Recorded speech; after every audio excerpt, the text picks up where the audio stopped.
Hey guys, ஃபைனலாக 2025 model யமஹாவோட 125cc bike பார்த்தீங்கன்னா launch வந்து அனௌன்ஸ் பண்ணியிருக்காங்க. இந்த 125cc பொறுத்த வரைக்கும் நல்ல மைலேஜ் ஓரியன்டாக இருக்கணும் அப்படிங்கிறதுக்காகவும், அதே சமயம் பார்த்தீங்கன்னா அஃபோர்டபுள் ப்ரைஸில் இருக்கணும் அப்படிங்கிறதுக்காகவும் இந்த 125cc யமஹா இந்தியாவில் லான்ச் பண்ண போகிறாங்க. ஒரு கிளாசிக்கான 125cc பைக் அப்படின்னு சொல்லலாம். ஸோ எந்த பைக்கோட பிளாட்ஃபார்ம்லேருந்து லான்ச் பண்ண போகிறாங்க, என்ன ப்ரைஸ் அண்ட் என்ன கான்ஃபிகரேஷன் இருக்க போகுது அப்படிங்கிறத டீட்டெயிலாக நம்ம பார்க்கலாம். உங்களுக்கு யமஹா பைக்ஸில் எந்த பைக் பிடிக்குங்கிறத கமெண்ட் செக்ஷனில் கமெண்ட் பண்ணுங்க. இந்த வீடியோ பிடிச்சிருந்தா லைக் பண்ணிக்கோங்க. ஸோ யமஹா பொறுத்த வரைக்கும் பார்த்தீங்கன்னா இப்போதைக்கு அவங்களுடைய பெஸ்ட் செல்லிங் பைக் அப்படின்னா R15 MT15 அப்படின்னு சொல்லிட்டு ஒரு பெஸ்ட்டான பர்ஃபார்மன்ஸ் ஓரியன்ட் பைக்கை நம்ம வந்து பார்ப்போம். ஆனால் 125cc ஒரு நல்ல மைலேஜ் ஓரியன்ட் பைக்ஸ் இல்லாட்டி ஒரு நல்ல அஃபோர்டபுளுக்கு இருக்கக்கூடிய பைக் அப்படின்னு பார்த்தீங்கன்னா யமஹா கிட்ட அந்த அளவுக்கு எதுவும் கிடையாதுங்க. ஸோ பைக்கை பொறுத்த வரைக்கும் FZ மாடல் இருக்கு, 150cc இருக்கு. ஆனால் 125cc நமக்கு FZ மாடல் கொண்டு வருவாங்க அப்படின்னு சொல்லிட்டு நம்ம ரொம்ப நாளைக்கு முன்னாடி இருந்தே யோசிச்சுட்டு இருக்கோம். இப்போ பாத்தீங்க அப்படின்னா 125cc பைக்ஸ் வந்து லான்ச் பண்ண போறாங்க. இந்தியாவில் மேபி RX 125 இருக்கலாம், இல்லாட்டி FZ 125 இருக்கலாம், அதுவும் இல்லாட்டி உங்களுக்கு XSR 125 மாடலா இருக்கலாம், அதுவும் இல்லை அப்படின்னா R125 அப்படிங்கிற இந்த ஒரு பைக்கா இருக்கலாம். ஸோ கிட்டத்தட்ட நமக்கு எல்லா பைக்கோட பிளாட்ஃபார்ம்ல இருந்தும் இந்தியாவில் 125cc பைக்ஸ் பார்த்தீங்கன்னா லான்ச் பண்றதுக்கு யமஹா கிட்ட இருந்து நமக்கு எல்லா விதமான சான்ஸும் இருக்கு. இந்த 2025 அஃபிஷியலான நியூஸும் வரும்.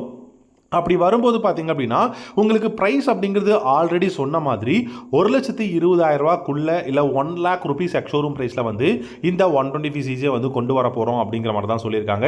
நீங்கள் மற்ற பிராண்ட்ஸ் நீங்கள் டிவிஎஸை பார்த்தாலும் சரி, இல்லை ஹீரோ, ஹோண்டா இந்த மாதிரி எந்த பைக் பிராண்ட்ஸை பார்த்தாலும் அவங்ககிட்ட ஒரு பெஸ்ட்டான ஒரு 125cc நல்ல மைலேஜ் ஓரியன்ட் பைக்ஸ் இருக்குங்க. ஆனால் யமஹா பார்த்தீங்க அப்படின்னா உங்களுக்கு நல்ல பர்ஃபார்மன்ஸ் ஓரியன்ட் பைக்ஸ் தான் இருக்குது, அதுவும் 150cc செக்மெண்ட்டில் இருக்குது. ஆனால் ஒரு 125cc ஒரு நல்ல மைலேஜ் ஓரியன்ட் பைக் இல்லாட்டி ஒரு நல்ல பர்ஃபார்மன்ஸ் ஓரியன்ட் பைக் இருக்கா அப்படின்னு பார்த்தீங்கன்னா எந்த பைக்குமே கிடையாது. இப்போ கிளாசிக் மாடலில் ஒரு 125cc இந்தியாவில் லான்ச் பண்ண போகிறோம் அப்படின்னு சொல்லியிருக்காங்க. பட் என்னை பொறுத்த வரைக்கும் அது RX 125 இருந்துச்சு அப்படின்னா டெஃபினட்டாக பெஸ்ட்டான பைக்காக இருக்கும். அப்படி RX 125 இருந்துச்சுன்னா உங்களுக்கு யமஹாவோட இன்ஜின் யமஹாவோட R15 இன்ஜின் பிளாட்ஃபார்ம்ல இருந்து தான் வரணும். அப்படி வந்துச்சு அப்படின்னா உங்களுக்கு இனிஷியல் பிக்கப், டாப் இன் பர்ஃபார்மன்ஸ், நல்ல கண்ட்ரோல், இந்த மாதிரியான விஷயங்கள் எல்லாமே உங்களுக்கு அந்த பைக்கில் கிடைக்கும். அப்படி வரும்போது உங்களுக்கு 15 ஹார்ஸ் பவரும் உங்களுக்கு கிட்டத்தட்ட எனக்கு பார்த்தீங்க அப்படின்னா ஒரு 13 நியூட்டன் டார்க் இந்த மாதிரி வந்து கிடைச்சது அப்படின்னா டெஃபினட்டாக ஒரு பெஸ்ட்டான 125cc நல்ல உங்களுக்கு வந்து பர்ஃபார்மன்ஸ் ஓரியன்ட் பைக்ஸ் அப்படின்னு சொல்லலாம். பட் என்னதான் இவ்வளோ இருந்தாலும் மைலேஜ் அப்படிங்கிறதுமே உங்களுக்கு 45 km/லிட்டருக்கும் மேலே இந்த பைக்கால் வந்து கொடுக்க முடியும் அப்படிங்கிற மாதிரி தான் சொல்லியிருக்காங்க. ஃப்ரண்ட் அண்ட் ரியரில் நல்ல உங்களுக்கு வந்து ஸ்போக் வீல்ஸ் தான் இருக்க போகுதுங்க. ஸோ இது வந்து ஒரு கிளாசிக்கான ரெட்ரோ ஃபீல்டில் இருக்குமா, இல்லை மாடர்ன் ரெட்ரோ அந்த டிசைனில் கொடுக்குறாங்களா அப்படிங்கிறத பார்க்கலாம். ஏன்னா ஸ்போக் வீல்ஸா இல்லை அலாய் வீல்ஸா அப்படின்றத பார்த்துட்டு நம்மளே வந்து கன்ஃபார்ம் பண்ணிக்கலாம். And digital instrument cluster, Bluetooth connection டெஃபினட்டாக அவைலபிளாக இருக்கும். LED ஹெட்லைட், அப்புறம் பார்த்தீங்கன்னா உங்களுக்கு மற்றபடி halogen tail light, halogen indicators கொடுக்க போகிறாங்க. நல்ல அப்சூப்டான எக்ஸாஸ்ட் வந்து இருக்க போகுது. அப்ரைட்டான ஹேண்டில் பார்ஸ், இன்ஜின் பர்ஃபார்மன்ஸ் டெஃபினட்டாக நல்லா இருக்கும். ஏன்னா R15 பிளாட்ஃபார்ம் அப்படிங்கிறதுனால, ஏன்னா ஆல்ரெடி R15 பிளாட்ஃபார்ம்லேருந்து தான் MT15 இருக்கு. ஸோ அதோட பர்ஃபார்மன்ஸ் எப்படி இருக்கும் அப்படிங்கிறது உங்கள் எல்லாருக்கும் நல்லாவே தெரியும்.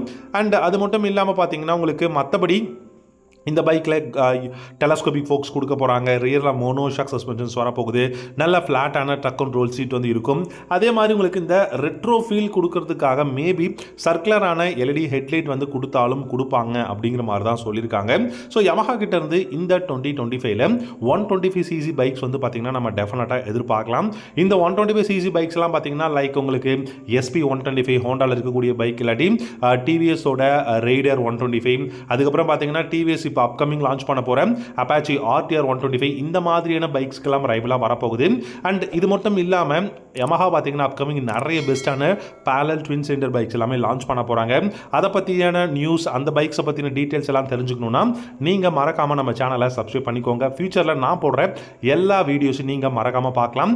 அண்ட் இந்த 125cc பொறுத்த வரைக்கும் உங்களுக்கு இந்த இயரோட எண்டுக்குள்ளே லான்ச் பண்ண போகிறாங்க. ப்ரைஸ் அப்படிங்கிறது பார்த்தீங்கன்னா உங்களுக்கு ஆல்மோஸ்ட் 1,20,000 ரூபாய்க்குள்ள தான் இந்த பைக்கோட ப்ரைஸ் இருக்கும் அப்படின்னு சொல்லியிருக்காங்க. டெஃபினட்டாக ஒரு நல்ல அஃபோர்டபுள் ப்ரைஸுங்க. அது 1,20,000 அப்படிங்கிறது. மைலேஜும் ஒரு 45 km/லிட்டர் அப்படிங்கனாலுமே நமக்கு பெஸ்ட்டான ஒரு மைலேஜ் அப்படின்னு தான் சொல்லணும் இன்றைக்கி இருக்கக்கூடிய சுச்சுவேஷன் அப்படின்ல. ஸோ அப்படி பார்க்கும்போது டெஃபினட்டாக யமஹா அப்கமிங் 125cc இந்தியாவில் லான்ச் பண்ண போகிறாங்க. அது RX 125 இருந்தால் பெஸ்ட்டாக இருக்கும். நம்ம வெயிட் பண்ணி பார்க்கலாம். தேங்க்யூ.